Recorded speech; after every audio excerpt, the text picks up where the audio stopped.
İyi akşamlar, hoş geldiniz. 2018'den beri yaptığımız İstanbul95 Konuşmaları'nın bu akşamki konukları Morgan Leichter-Saxby ve Suzanna Law. Onları dinleyeceğiz bugün. Now I'm switching to English. Thank you for coming tonight. We will be listening Morgan and Suzanna within the scope of Istanbul95 talks. So, and the title is The Amazing Benefits of Child-Directed Play. So thank you for coming, Suzanna and Morgan, and I'm giving the mic to you. Thank you, literally. Thank you very much. Woohoo! Come away from that. We might not need it. Are you good? For the camera. Okay. For history. Hey, before we start, we do have a video, so please, will you help us sort that out, person? Somebody, wonderful. Is it the first slide? No, it's not the first slide, don't worry. Okay. Greetings, all. Hello, everybody. Thank you so much for having us. This is enormously exciting. This is also really funny. We don't usually have a mic, so I'm very sorry if I get too enthusiastic. I am normally already very loud. I also want to apologize because this is clearly not just with me. This is also with Morgan. I don't know how we forgot that. I'm sorry. I was too busy looking at my niece. This is my niece. Welcome to the amazing benefits of child-directed play. Thank you for giving up your evening to come and say hi to us. Who are we saying hi to? Is the fun thing. Who do we have with us today? Let's do hands up. Okay. Maybe that. Let's see. How many people in this room are teachers? A couple. You can put your hand up. We're impressed. Come on. Teachers, excellent. Architects. Ooh. So many architects. Let's see. Landscape architects who felt erased by that question? No? Okay. Social workers? Ooh, what are you then? Go on. Shy? No. Enough.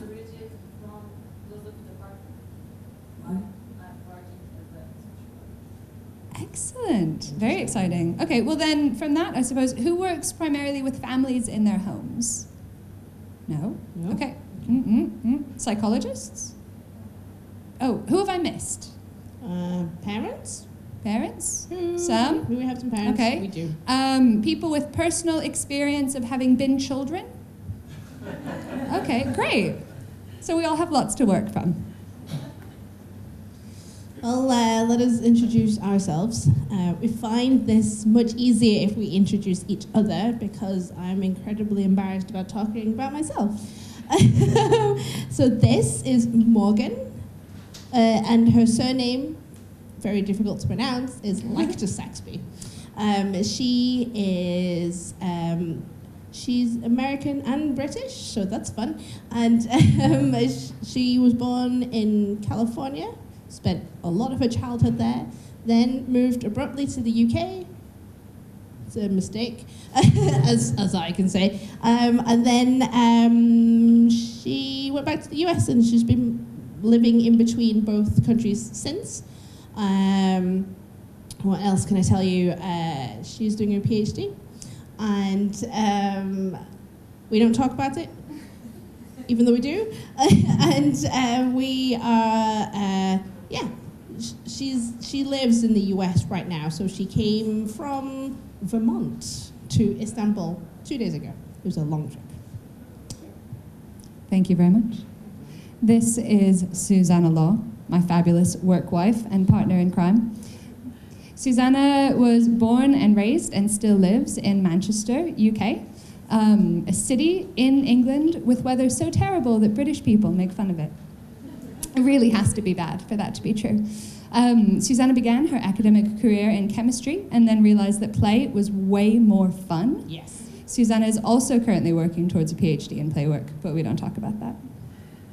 Obviously, though, we do. Anyway, Together we are Pop-Up Adventure Play, and we have been for the last 10 years. So this is our 10th anniversary, and we're very excited because it takes us to Turkey. So I wonder where 20 years will take us. Haha. Pop-Up Adventure Play is a UK-based charity, also registered in the US, and we work internationally. In case you're wondering how big the organization is, this is it. There's only 2 of us, so our office is wherever we are, and it is in Istanbul. We work with countries all over the world, mostly online, using our social media. So if you want to, this is a moment that you don't often get in workshops. Get your phones out, follow us on Facebook, Twitter, and Instagram. We've, in the course of that 10 years, our focus has really always been on sharing and disseminating information about play with everybody who is interested. Our background is in this thing called playwork that we'll be telling you about very shortly. It's too big to cover in an evening. But what we do believe is that there are very specific tools and concepts that are useful for anybody who works with children, or really former children of any age. And that we want to share that knowledge about play with people who are willing to give up an evening to hear about it. So thank you for that. The first thing that we want to do, though, is to help you get back in touch with some of what you already know about play. So as dangerous as this is of an evening, if you could close your eyes and think back to a place that you loved when you were small. Remember how it felt to be there? Who you were with, or if you were alone, the sounds and smells. Really let yourself remember that.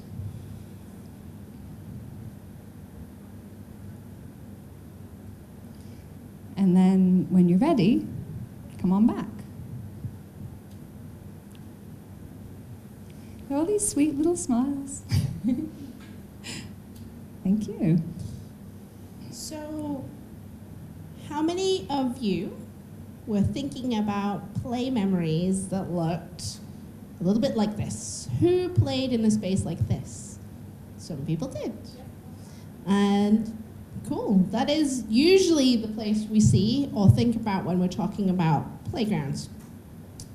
A bit like this one. I believe this one is in Istanbul. If you have childhoods that were here, then that's entirely normal. That's what we had access to, and that's okay.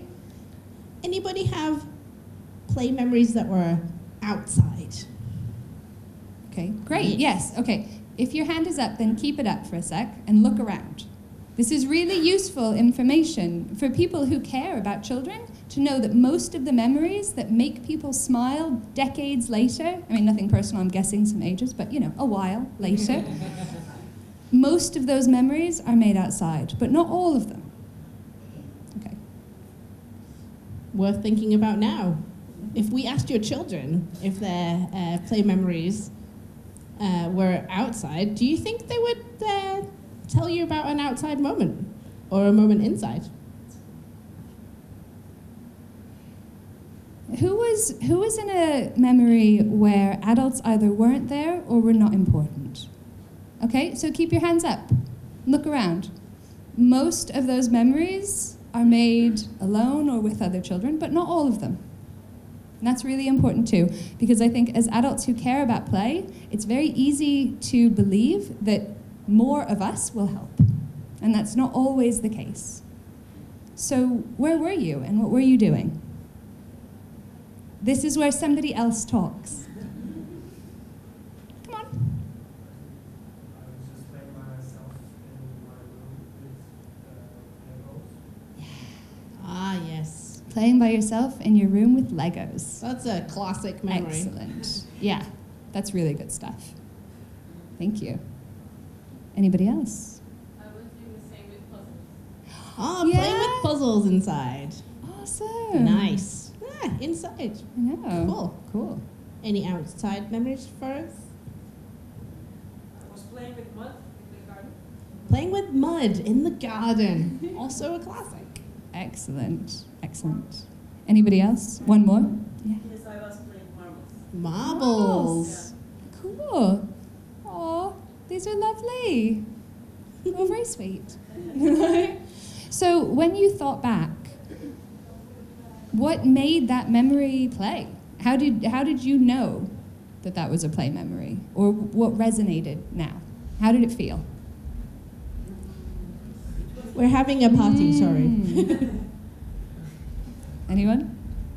How did that memory feel? Bliss. Wonderful word. Yeah, Bliss. Absolutely. What else? What other words do you associate with play? Fun. Toy. Joy. Also good. Yeah. Mm. Connection. Team. Ooh. Team, interesting. Yeah, because you're all like united by an idea. Yeah. Cool. Exploration. Aw, Beautiful. these are great words. Yeah. Losing track of time. Yeah, there's something really special about being in the flow of play and all of those other concerns, the sounds of parties above you, they just disappear, don't they? But there's something very particular about the way that we become absorbed by play and become changed by play. Absolutely. We have some website recommendations, but which will scatter through the presentation. But some of these include Play Scotland and Play Wales, who define play as such. It's quite interesting when you go and look at different definitions of play. There are definitely lots of different ways of looking at it, because ultimately, is this one of the slides? Yes, it is! Woohoo! Trying to define play is like trying to define love. It's too big. Now, maybe we're a little bit too old to all play and recently remember that, but I think we've probably recently felt love.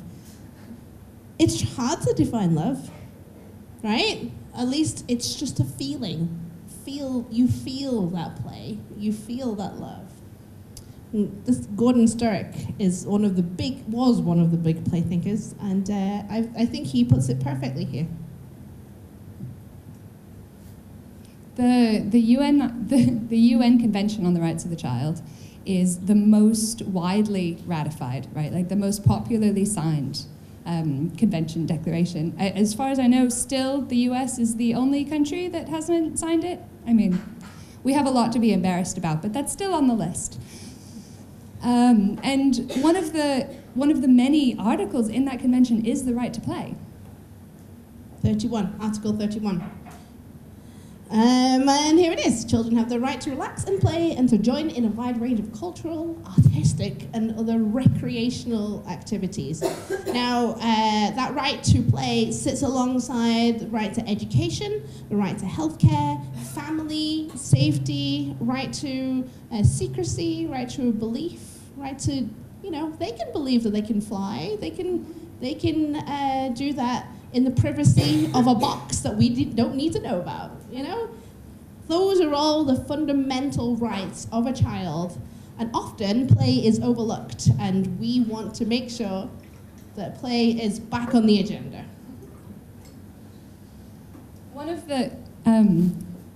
A lot of different people care about play, right? A lot of different fields study play and are invested in children's play and have their own conceptions of it. Playwork, we genuinely believe, is unique in the way that it holds play for its own sake as our top priority, not for its educational outcomes, not for its social benefits, although we recognize that there are massive educational outcomes and really important social benefits. That's not why any child chooses to play. No kid has ever said that they want to go outside because it's time for some gross motor development. They just don't. They're instead driven to play and so motivated by that passion, by that desire for self-determination and exploration of the world. So these principles are not perfect, but are really useful in articulating some of what makes playwork a particular way of being with children. And it talks about the very careful ways in which we do things like recognize our impact on play, and also play's impact on us. I think all of us are here, presumably, because we have felt how powerful it is to be near children at play, right? And it's really important not to let that pleasure that we feel necessarily lead how we interact with them, for example. So one of the things you will often see with play workers is that we're really choosing a light touch, to be very careful with all of our interactions.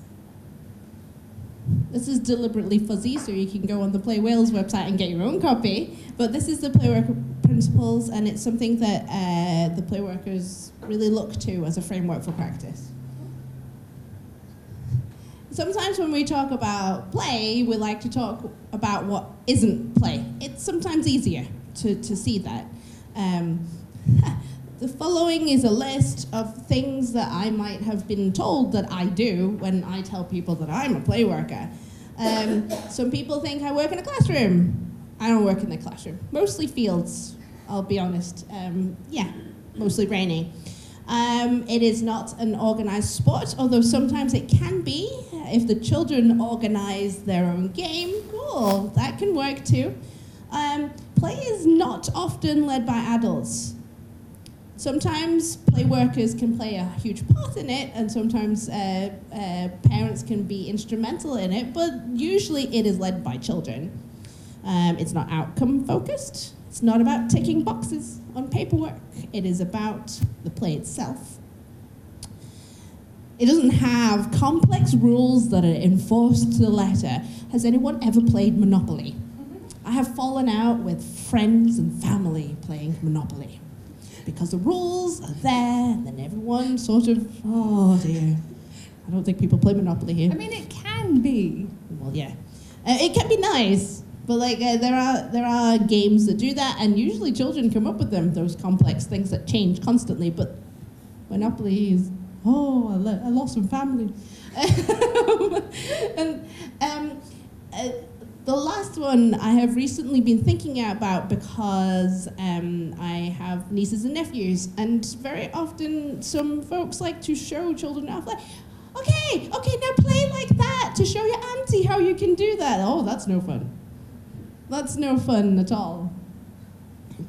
There is a difference between the feeling of play, the pleasure and the enjoyment in the activity, which can be experienced by individual people in all of these various environments, right? Like, it's possible that some folks here were enrolled in very structured adult-led activities and genuinely enjoyed it. We don't want to take that away from you. That's not what we're about. We're just saying that for anyone organizing play provision, this is not the place to start. Play also isn't quiet. I think we know already. We did a play session yesterday. Wow, it was only yesterday. We did a play session yesterday indoors, not quiet. Very bad headache. And it can be quiet. It's usually something is spectacular is happening. A niece or nephew may be covered in stickers, but it can be quiet, but it usually isn't. Another thing is that we assume sometimes that, you know, oh, go and play quietly over there. Then when they make a mess, it's like, oh, but children aren't tidy. They don't have a concept of tidy. It's beautiful, whatever they're doing. It might look a mess to us, but messiness is an adult construct. It is something that we think is bad, but actually, it can be beautiful. This was a cake, just in case you were wondering. Yes. One of the very common themes in play is of turning the world upside down, right? So there's an idea that that play is often about creating chaos from order or order from chaos. And we see children do both. You know, they can make the messiest, wettest cake in the world, and they can very carefully sweep out a cardboard box. But what it often tends to do is flip our own expectations upside down. It's always a surprise. The play that we're talking about is from the playworker definition of play. And that is freely chosen, personally directed, and intrinsically motivated. Now, I'm guessing that most of your first languages isn't English, so this is complicated even for a native English speaker. So I'm going to break it down. and say this: play is when they want, how they want, and for their own reasons. That's the way that we see play. Ask other play people, and they might have a different answer, but this is the playwork official statement, I guess, on the perspective of play. There's also a lovely quote that you'll see often on the Play England website from a child that says, "Play is what I do when everyone stops telling me what to do." Classic. So, what is play? Our professor, I forgot the prof bit. It's all right, I won't tell him. Oh yes, like I forgot your name. Gosh, I'm doing badly here, aren't I? Professor Fraser Brown, who is our PhD Director of Studies, he describes play, he says that play can happen if there's fun, freedom, and flexibility. I think a couple of you mentioned fun. Certainly freedom has been talked about a lot today. That flexible element as well, that's quite important. Yeah, both in the material and the social environment, right? That opportunity to keep exploring, to figure out what you're doing, to make it up as you go along. We pop-ups have a quote too. If you want, this is embarrassing. Nobody else quotes it. But play can happen anywhere as long as there's time, space, and permission. We have those three things. We believe that if children have that time and some space, and we give them the signals that say yes, play can happen. So if we smush them all together, I think that we could get a good play recipe here. I think so. For a spectacularly messy cake. Oh, it would be a really Messy cake. yeah. How are we doing? Are you still with us? Yeah?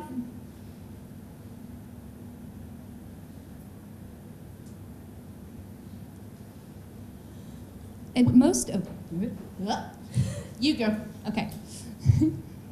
I think most of us have a very specific kind of mental image of children's play. But we wanted to hear from you all of what you see, where you work.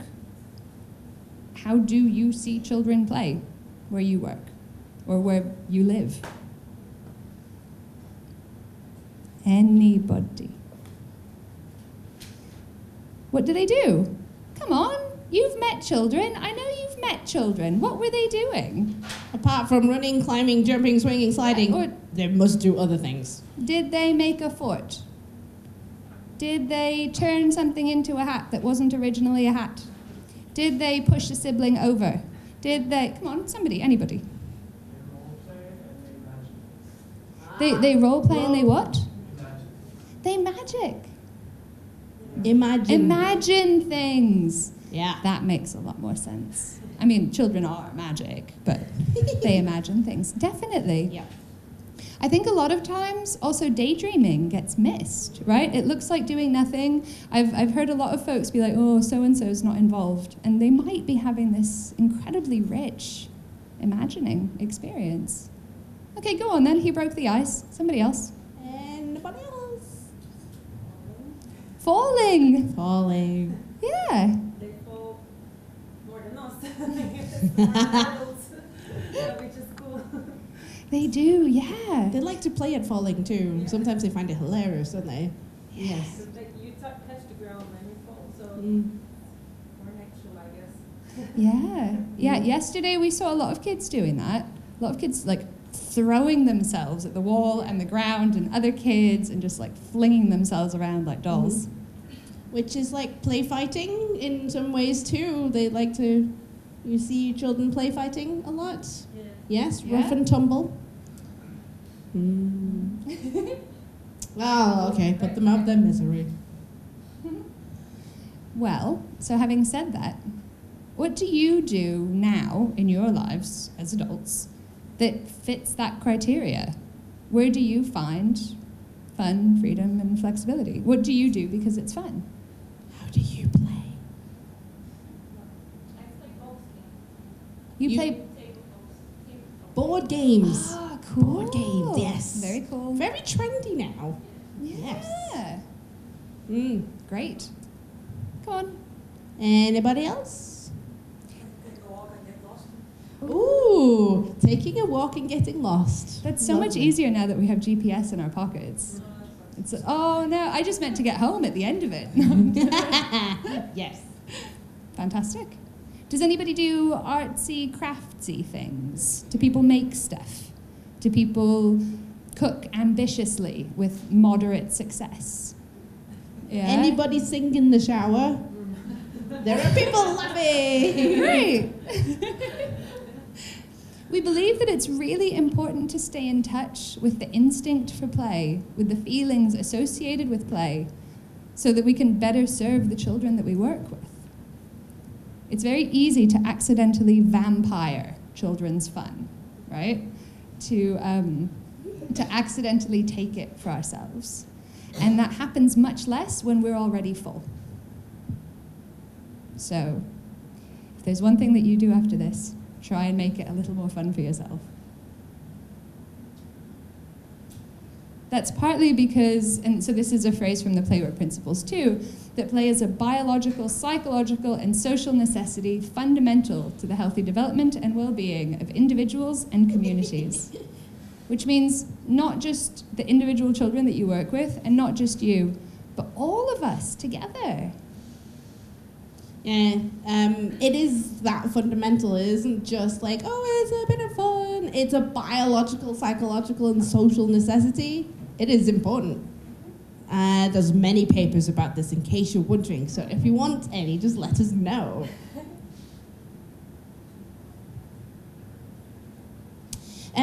So let's now roll through the benefits. I mean, we promised that in the title, so here we go. The benefits of play are plentiful.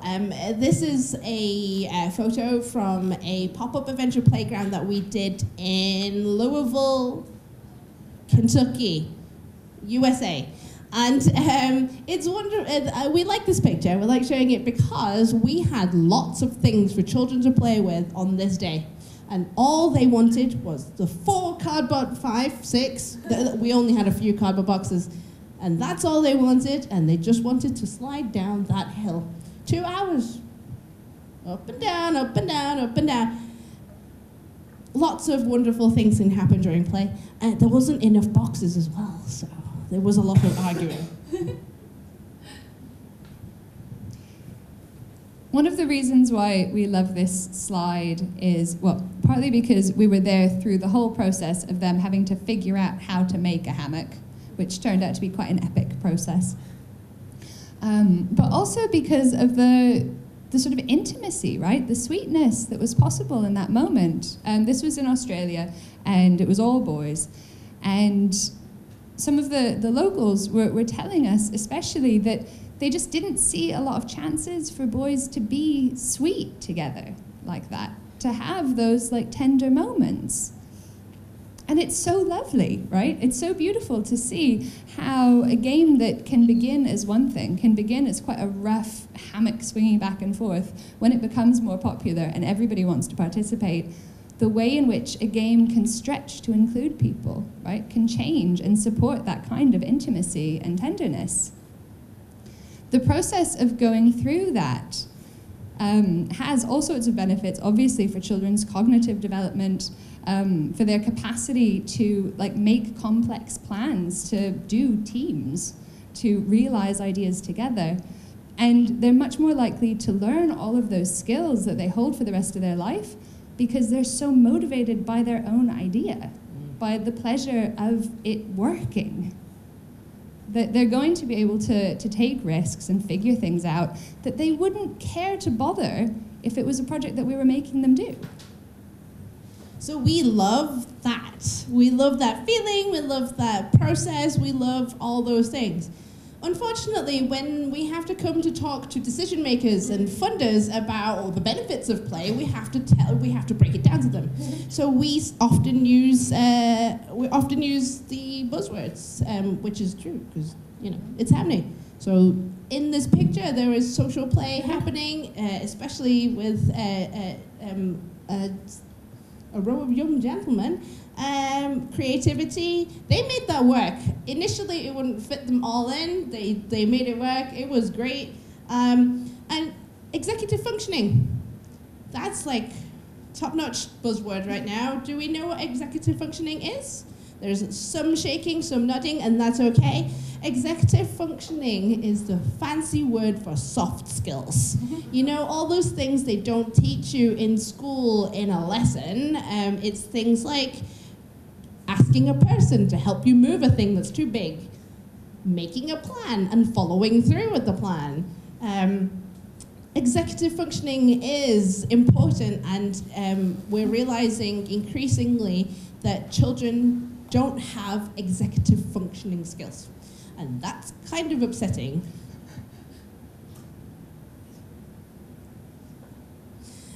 Niece and nephew again. I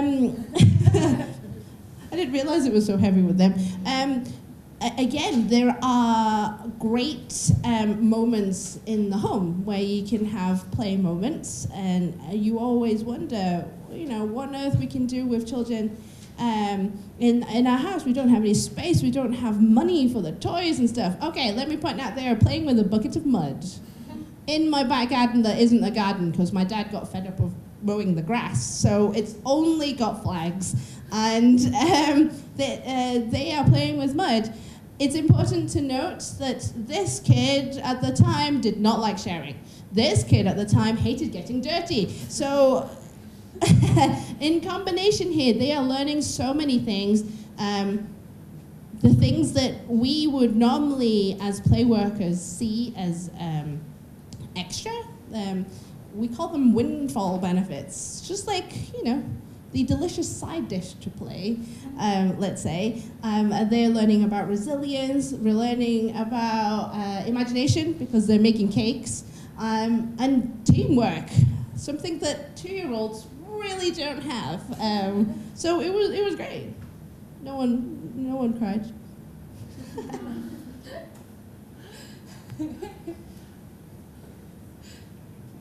Having just said that children are not necessarily interested in developing gross motor skills under that name, the fact is that they are, as we know, really determined to learn how to do something, whatever it is that they particularly want to do, to test themselves against the world. And I think that very often the kinds of play that children might be doing that frighten us a little bit is because they want to know what they're capable of. We forget what it's like to be in a body that can do new things every single day. That's so cool. And of course they want to find out what they can do, how they can engage in the world, and I think to some extent also what they can survive. It's really powerful stuff to watch a child work and work and work to be strong enough, brave enough, tall enough to do the thing that they want to do, right? And that look of thrill, that success on their face, it's magnificent. And the pride and bravery that they get to demonstrate as they navigate the world in that way is a privilege to witness. This photo was taken in Canada, and in case you're wondering, yes, that is just fabric. We hung up over a goalpost of a soccer field, and in case you also are wondering, we checked all the knots before the children started climbing. If it takes an adult weight, it will probably take a child's, is our theory. And that is how we risk assess these things. Yeah, we spend a lot of time in hammocks. It's great. That's a side benefit. We like this picture because we were on a trip across Canada, and they had just taken us to a new location on a speedboat. That is the most glamorous way we have ever arrived anywhere. What was great, actually, what was really scary for me, and maybe for Morgan, is that the only things we had to play with was 89 of those crates. We didn't have anything else. I counted them all because they were on the top floor of a building that I had to bring them all down from. So 89 crates.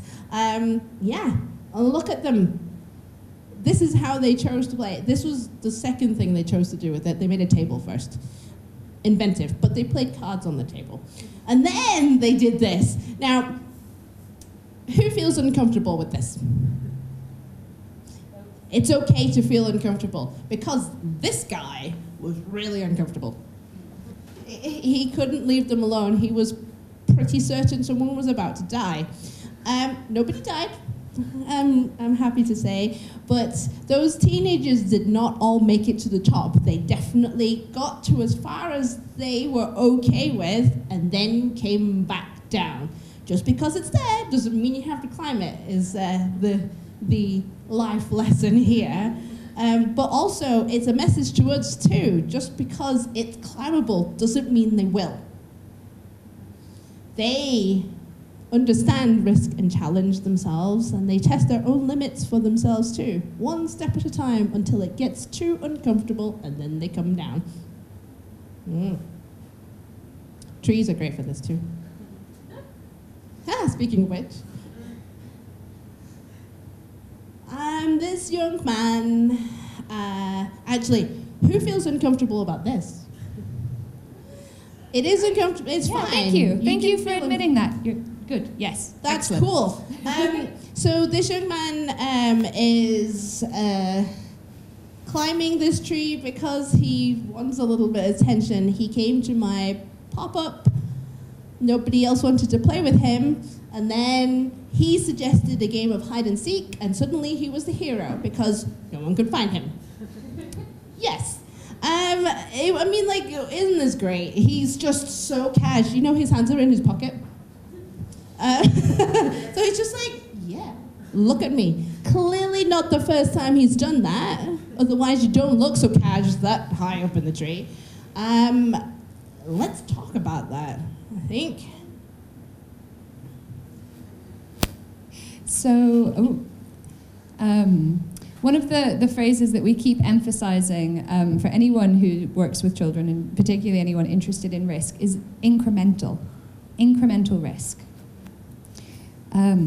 So often what happens is that we only notice when a child is doing something that terrifies us. So this picture gets included because we were at a pop-up in Australia, and one of the kids on one of these wheels shot past me, going backwards very fast. And I immediately began to panic. I could imagine the sound of his skull hitting the sidewalk like a watermelon on a hot day. I could imagine it far too clearly. And I knew two things. The first was that he went past so smooth that he must have had some idea of what he was doing. And the second was that I was completely unreasonable in the moment and incapable of assessing what was happening. So I ran over to Suzanna and I was like, help, help, help, something terrifying is occurring. And it was okay, because I was watching, and this was a process. You can't stand on these things and roll so quickly, barefoot, without practice. It just can't happen. You've got to be already in a circus. And I'd watched these kids treat those wheelie thingies as wheelchairs first, and then crouch on top of them. Then they took their shoes off, and then they got some friends to hold them, and then they started going forwards before going backwards. So I watched the whole thing, and that incremental risk, that incremental development of that skill is wonderful. I can't do that. The children worked it out for themselves, and it was that sheer determination is spectacular. Our adult instinct is just to have that knee-jerk reaction. Knee-jerk, you know, that we just assume that if we see this, someone's going to die. It's always like that. And I mean, it's built into us. It's built into the parent's mind specifically, because you have your own kids, that you want to protect them in any way you can. And when you see a stick, you automatically assume it's going in somebody's eye. But like, it just happens. I don't know why. Maybe the media is to blame for this. It just strikes fear in the heart of everybody, because that sells newspapers. But we've got to stop doing that. To safeguard that, though, we also have the nice phrase of never going from 0 to chainsaw. If a child has never seen a knife before, don't give them a chainsaw. Because why would you? This is like a recipe for failure. Someone's going to lose an arm.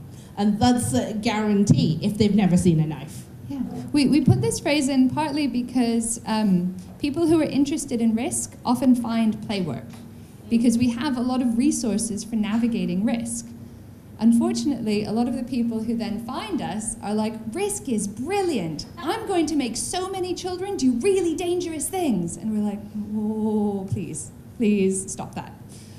The point with incremental risk is, and the point, honestly, with ordinary objects such as this and making them available for play, is that it gives children the chance to create their own risks at their own pace. That's the valuable part, right? That's the difference between finding a risk that you want to take and feeling nervous and excited and hopeful and brave, and a risk that some adult wants you to take so that they feel good about themselves and feeling terrified and heavy and worried. And it's when children are absolutely absorbed in what they're doing and really deliberate about the risk that they're taking that they actually stay safe. For the vast majority of cases, obviously accidents happen. But I would say that they happen way less often when we give children control over their own risk-taking, that they are better at assessing for themselves what they're ready for than we are. For the record, a lot of the children just used them as wheelchairs for a long time. They didn't get any further than that. And then other children were only holding hands of adults because they didn't trust anybody else. So a lot of playgrounds over time have come to look very standard, right? There's a tarmac, a blacktop square, and a fence, and some gross motor equipment like this. Is this familiar to a lot of you in terms of a playground design, especially in schools? I'm seeing a lot of nods. It's very international, and it's pretty unchanged for over 100 years. This is Alcatraz, the prison in California, which is also a black square with a fence around it. It used to have some gym equipment, which is essentially gross motor play for adults, but they took it out when it became a museum because tourists kept getting injured. So prison. I know. Prison playground. Prison playground. And the thing is that this is the design that you get when you're building for a population that you can't allow to leave and don't trust. You get a site that is easy to see every corner of, with nothing that can be lifted or moved. It's cheap to maintain, it's boring to use, and that's when it becomes dangerous. Because when children are bored, they can't take risks incrementally, so instead they climb to the top of very high things in ways that the designers never intended. And that's when they get hurt. Quick anecdote, because we have to hustle. Has been some research done. Apparently prisoners get an hour, maybe 2 hours a day of yard time. Do you know how much time children get outside every day? Maybe an hour? Yeah. There are some prisons that give children more outside time than schools. That lands hard. Okay, we want some terminology here. We're just going to throw this out quite quickly, run through this. There are lots of great places to play. We don't want to be dismissive of anything, but bearing in mind the 6 things we talked about before: fun, freedom, flexibility, time, space, and permission. This doesn't offer that much. But they're accessible, they're everywhere, they do some great things, good place for people to gather. Fixed play spaces. There are also nature play spaces. And actually, if you compare it to the other one, offers you very similar opportunities. I don't know how many times I've received complaints that pop up from people who, the children who are rolling wood chip down the slides and getting told off. You can play on it, but you can't move anything, is the problem. Can't break it, can't draw on it. Then there's other places. This is my pop-up play shop. very excited about this. But these are child-led spaces, so it is a shop front, I guess, where children can just go and play with all of the things in my shop. I don't charge any money, they just go and play. And it's great. Child-led spaces, there's loads, community spaces, there are, there's places like this. Government-endorsed child-led space. That was very fancy. I didn't mean to, but this is a giant sandpit. Toronto. It's quite famous, actually, because it's been there for a long time. It's huge. It's probably, it's bigger than this room. It's full of sand, and there is a water pump at the top, and they make rivers. It's wonderful. Installed by the government of Toronto. So, hey, works out. And finally, there are pop-ups, this is the model that we talk about a lot and that we promote most heavily. And because the basic, it's ours. Well, I mean, and because we think it's cool. But the basic idea is that it's a group of adults who care about play and who want to support it, bringing a whole bunch of loose materials and junk to a public space and inviting everybody to come and participate. And these kinds of materials are great because when children ask, what can I do here? We are genuinely able to say, whatever you want. I knew there was a video. We're not going to watch it now, but you can see it online on our page. So we have adventure playgrounds, and we have a couple of photos here that are in the black and white version, and Morgan will tell you about them. Yeah, so pop-ups are a temporary version of a much older idea called adventure playgrounds, which began during World War II and are now this international phenomenon. That recently or currently enjoying a resurgence. So the last one was in the UK in the 50s. This is in Texas currently. Yes. And they are these beautiful, weird, long-term sites where children can go and build the playground themselves. I didn't take this picture. Ultimately, we have to remember that play isn't about us as adults. We should play, but if we're promoting and advocating for play, it is play for its own sake. It is about the children. I'm pretty sure that we're giving up an evening here to talk about this and to find out ways that we can support the children that we come in contact in a playful environment. And I think sometimes the best start is finding out what the children want. And you will find out very quickly that they just want to play.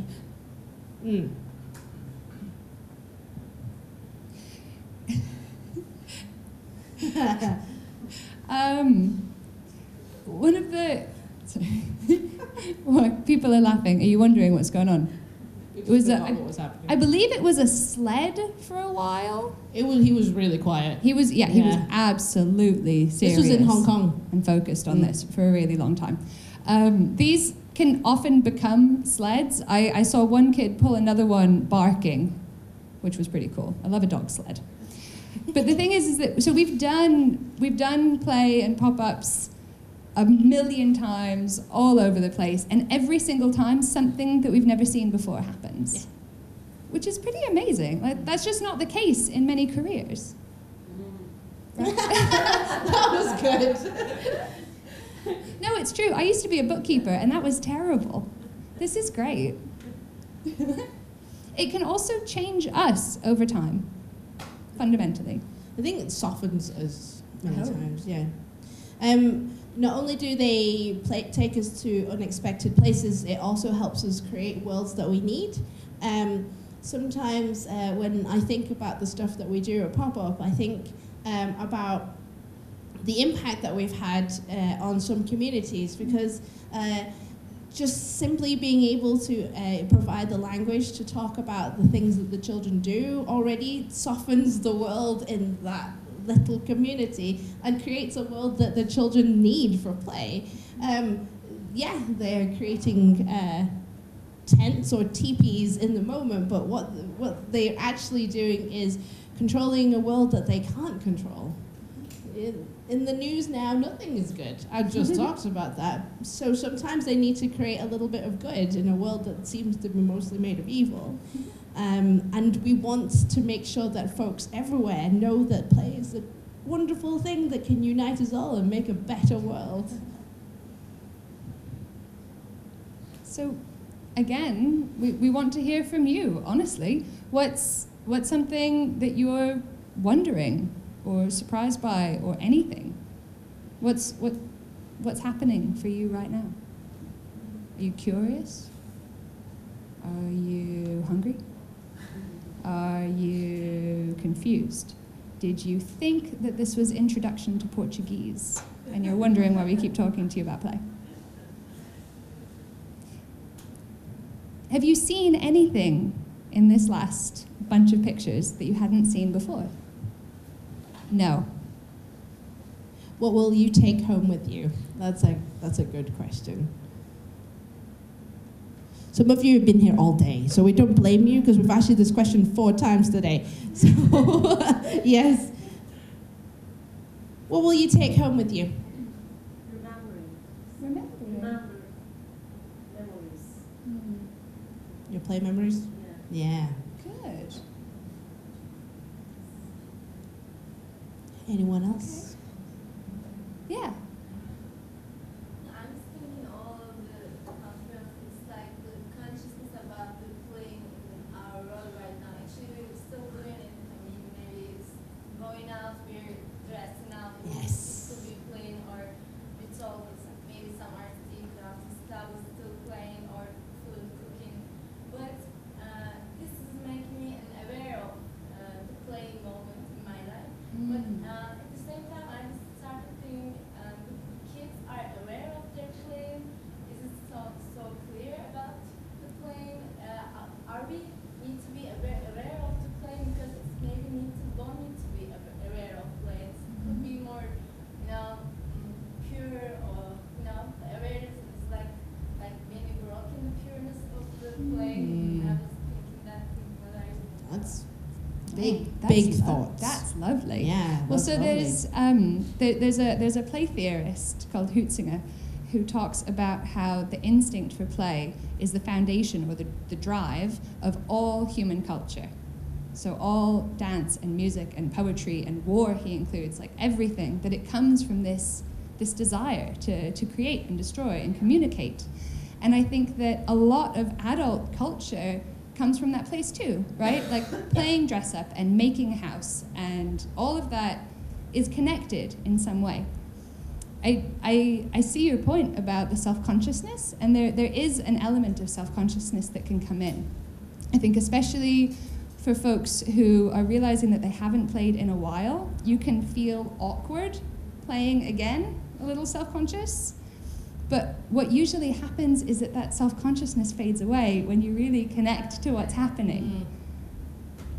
Thank you, lovely. Awesome. Next person gets the mic to talk into if they have a question, because the party is starting. Anyone else want to tell us your thoughts? Does anybody have a question? Oh yeah, we're taking questions too. Here you go. You've got. Actually, 2 questions. If it's how do you start planning your pop-up events? What's the steps to the day? And the second thing, for the risk assessment slide, if something bad had happened that day, so how would you, or what would you do, or how would you deal with the second step of the bad thing?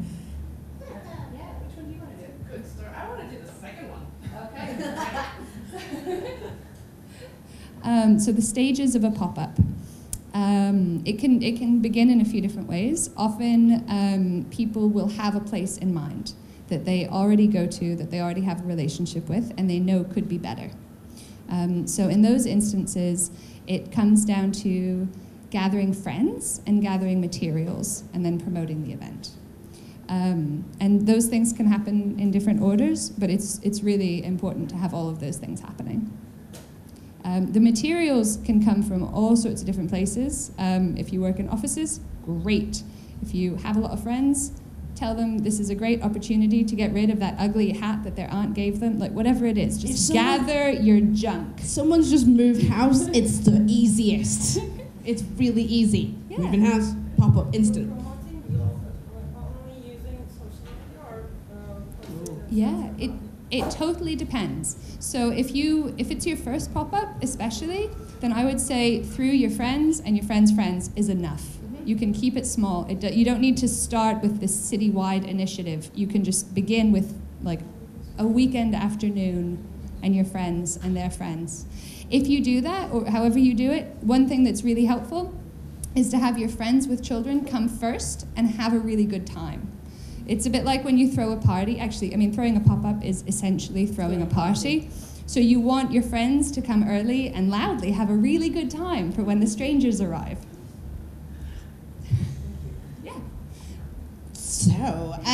So the young man on the cable reel thing. Okay, so funny story. An accident did happen at that pop-up. All right, so it is the only accident we have ever had at any pop-up. He ended up going to hospital, but it wasn't actually. It was just a precaution.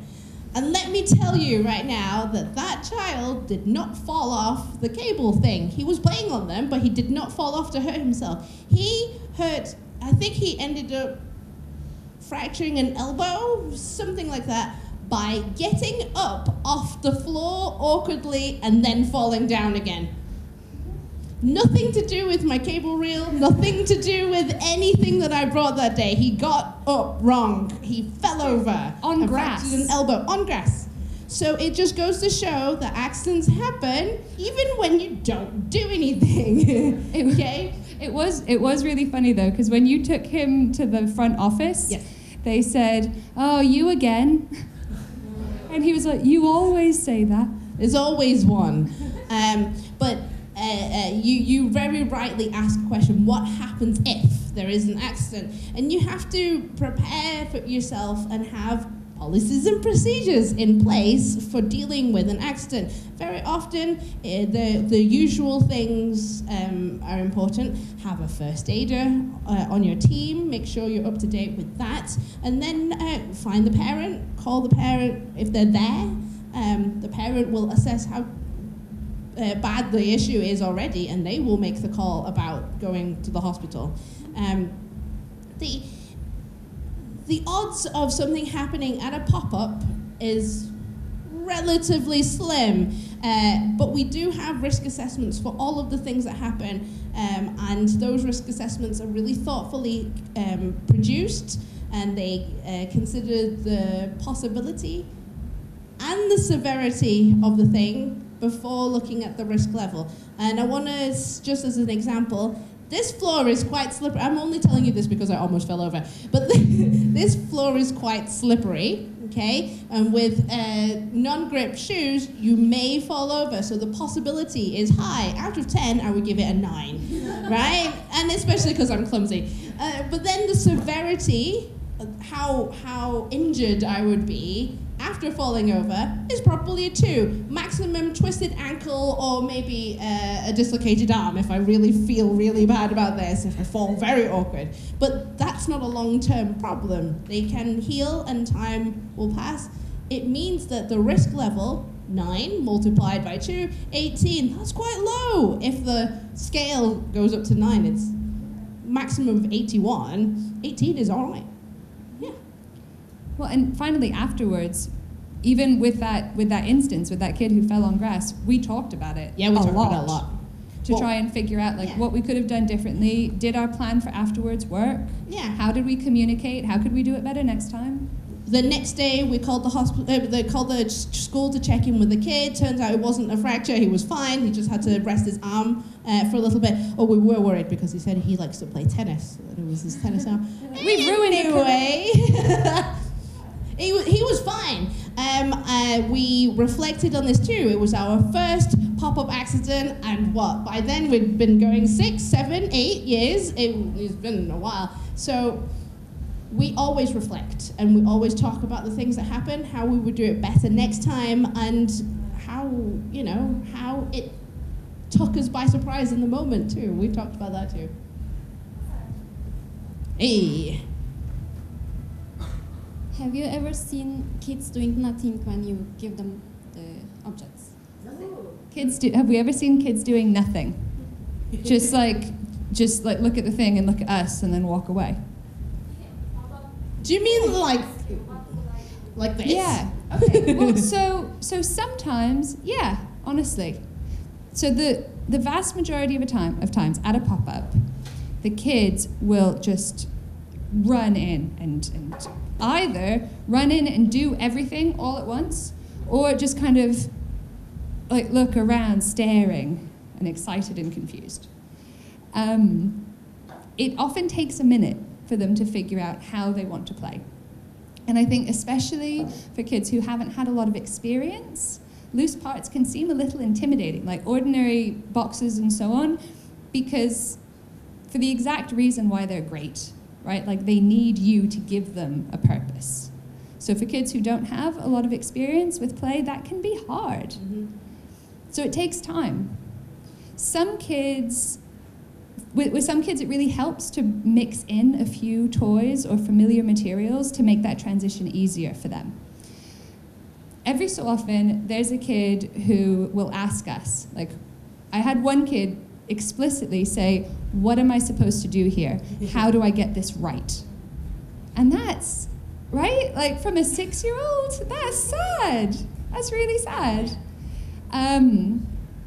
So when they're looking to us, we can say, there is no right or wrong here. You can do whatever you want. And if they continue to look at us like, I think you're lying, and also, I don't know what you're talking about, then sometimes it's worth saying, well, I was going to build a fort. Do you want to build a fort?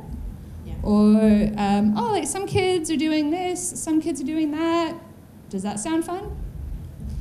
To invite them in gently can really help. Does not count as an intervention.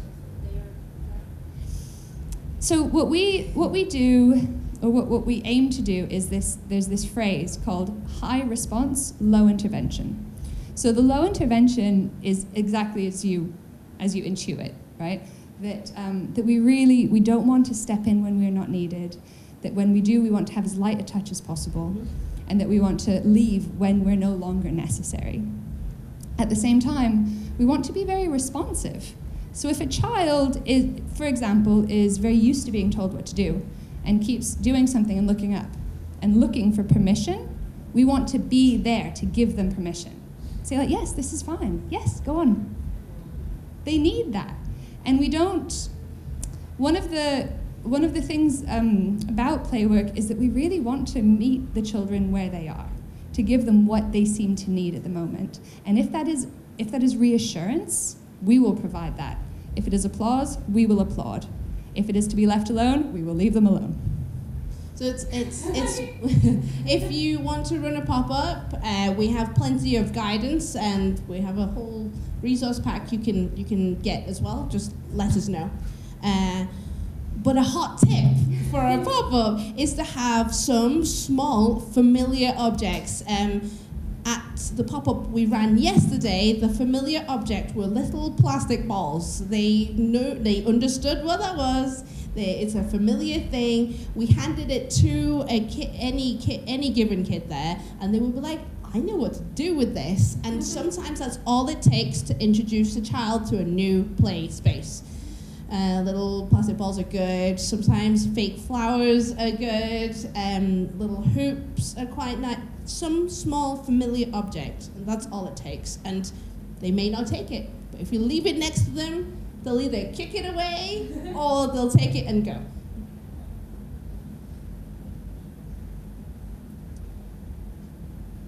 Anybody else? Anybody else? Oh, yes. I'll wiggle down here. Does your research gets you involved with what can be done in urban places like megacities like Istanbul? And I have a follow-up question if it does. Should I ask? Yeah. Okay, keep the mic. Does the research include what can be done in megacities? Yeah, in urban spaces where there are more population and more children. Yeah, absolutely. There's a lot of different models that can be applied in different. Yes. Follow-up question. So my follow-up question is this. So we heard today there are benefits after benefits for play, obviously, and you mentioned daydreaming. So I was going to ask if you could daydream for us, you had full access to everything for, I don't know how long you want, a month, let's say, in Istanbul, or any imaginary place where there are lots of people. What would you do, maybe the first few things that would have an immediate benefit to all the children in terms of play? This is a great question. Does that mean we're here for a month? But my PhD. What I would love to see, and what I've seen parts of in different places, but never like the full vision, is like a coordinated network of different kinds of projects that are all linked together. So I would have play in schools projects and adventure playgrounds and ranging project, like places that projects that send children into public space in addition to pop-ups. I would have all different kinds of projects to meet children wherever they are already trying to play and getting in trouble for it, and all connecting to one another. So that for children and families who find one project that works for them, to say, this is great, if you're around on Saturday, there's this other thing happening that is 2 blocks from your home. Because I think very often what can happen in cities especially, but honestly in lots of places as well, is that lives can become very small and very isolated. And as part of that, I think play gets lost, because just lives become compressed and worried. So I think one of the great possibilities of high density environments is to facilitate people's movement through spaces, to make the whole city more playable and welcoming. And that's particularly useful for folks who are often excluded from other kinds of provision. So when we've done play, for example, like in front of museums, it attracts people who don't normally feel comfortable going into the museum. Because one of the great things about a pop-up is that it feels possible. All of the materials are cheap or free. It feels non-threatening because you cannot get a cardboard box wrong. So that's what I would like to see. Wait, I have like a slightly different answer. I want that too. Okay, I just want that on record. However, right, I have been wandering around your beautiful city for the last 48 hours. I have noticed how well you treat your cats. I think if every place who treats cats so well can also treat children with that same respect, I think Istanbul would be a different landscape. You really do love your cats. Yes. But what about your children? Oh, if there was little forts in the transit places. Yes! If there was a kid out and people were like just, oh, hi. That is just like my thought, because like you really look after your stray cats. What about the actual children we feed and stuff? Yeah. Well, we're doing one more. Hold on. I love your public cats. I was just wondering if during any of these sessions, did you get to see adults playing too also? Yeah. Yeah. I mean, yes. And. Yeah. Yeah, so we often see adults attempt to play through their children, right? So there's a lot of, like, do you want to make a castle? Let's make a castle. Like, come on, why aren't you making the castle? Like, I'm glad that you're laughing. No, because it happens, right? What we will sometimes do is bring over another box and be like, how about you make your own castle, right? And if you do it right, then it works. I mean, not always, but often you can do that. And there can be this really beautiful moment. Like, I remember one mother who just kept bossing her kid who was drawing. The kid was just like trying to do a thing. And she kept being like, you know, make it a boat, make the ocean blue, like blah, blah, blah. So I brought it over and was like, make your own boat. And I really didn't think it would work. And she came up a few minutes later and was like, I finished. I was like, that's a great boat. She was like, I know. But we do see parents, and sometimes adults who I don't think have children there, like start to play, and it often takes longer. And I think that's not because they don't need to play, but because it's been so long that they've forgotten how. Yeah. We definitely see adults play a lot. Almost every pop-up, there's almost one adult inside a box. And it's quite funny when that moment happens. It's usually almost halfway through, just after halfway through the time that you get given for the play space, there's an adult inside a box, and you're like, okay, it's worked here, that person gets it. But also, like, we have to remember that sometimes the adults also need to play, and out of practice, so they don't really know, you know, oh, is this cool? Should I be doing it? They're looking at the other parents, and it's a lot more judgment for adults to be playing. But if we, the play advocate, create an open and inviting space, we've never said that it was just for children. Anyone can come and play. And when they get that moment when they click and they sit in a box or whatever it is, wear a silly hat, we know we've got that person and they've had a moment, whatever that moment is. Okay, we're gonna wrap up with the final sentence, and this is very, very important. If you take nothing away from today, we take this. Start small, start now, keep going. If we have inspired you to run a pop-up adventure playground or some sort of play session, do something about it today. Send a text to a friend who might want to join in with you to do a pop-up. Do it now and keep on going. If that friend says no, find another friend. I highly recommend the folks of SUPERPOOL if you want a conversation. But start small and start now, because that's where little movement can happen in your lives and you make changes. This is our contact details, folks, so phones out, take a picture. We have been delighted to talk to you today.